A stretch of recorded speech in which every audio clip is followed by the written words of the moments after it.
My 10 years in the Army taught me a great deal. I learned about the true meaning of service, duty, resilience and dedication. But in many ways I have learned more about the sacrifices our servicemen and women make for us all since I left the Army and continued my work with the Invictus Games. Having a step back from day-to-day Army life has allowed me to think carefully about how we prepare, support, and care for those who wear the uniform. Each one of our servicemen and women is carefully selected, highly trained and rigorously tested. A huge amount of time, energy and resources is invested in each person to make them the very best that they can be. As the overall numbers of active duty personnel have reduced, we are naturally placing a premium on every individual being fighting fit and deployable. Quite simply, these men and women are prized assets which need to be continually invested in.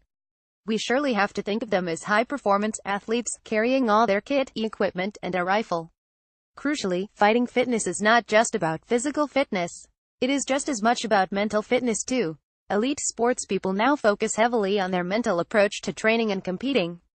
They know that a perfectly fit body cannot win on the court, on the field, in the ring, or on the track if the mind is not focused.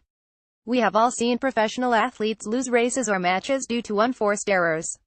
It is no different for anyone in high-pressure roles. During my time in the Army, I saw how important physical conditioning was and how we always warmed up before every run or loaded march to reduce the risk of injury. We should have the same approach to conditioning for our mental health too.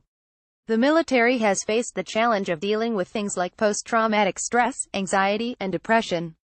But like many of you in this room, I have come to realize that we can all do more to promote the positive management of our mental health and in doing so, help prevent some of these issues before they develop. This is what the partnership between the MOD and the Royal Foundation is all about. Placing mental fitness and mental health at the heart of the training and support provided to the entire defense community. The Royal Foundation has built up strong relationships in this space through our work with the Invictus Games, Contact, the Endeavor Fund, and Heads Together. I am delighted that we are now going to make the most of what we have learned, and working with the MOD, fundamentally change the conversation on mental health inside the military.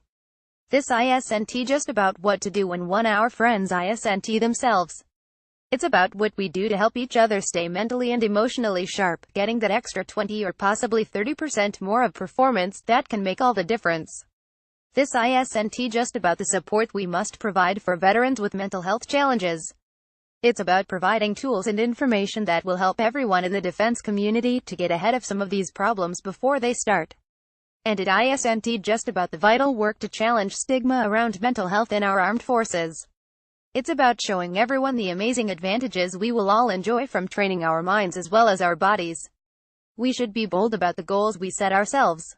I see no reason that this partnership cannot be part of a cultural change around mental health that could lead to more servicemen and women feeling resilient in the face of unforeseen circumstances, both on and off the battlefield, fewer medical discharges as a result of our commitment to preventative mental health care, and a more confident, focused, and ultimately more combat-ready military. What we are talking about is creating fundamentally better soldiers and staff to support them. Throughout our training, we develop a mindset which will not let weakness take over. We are taught to push ourselves through pain barriers to achieve what we thought was impossible. For too long, acknowledging emotion or challenging thoughts was seen as counterproductive to the fundamental characteristics of the armed forces. Today, we are saying that taking mental health seriously is what professional and dedicated servicemen and women must do to be above the rest and leading from the front. I am incredibly excited about what we are going to achieve. Thank you.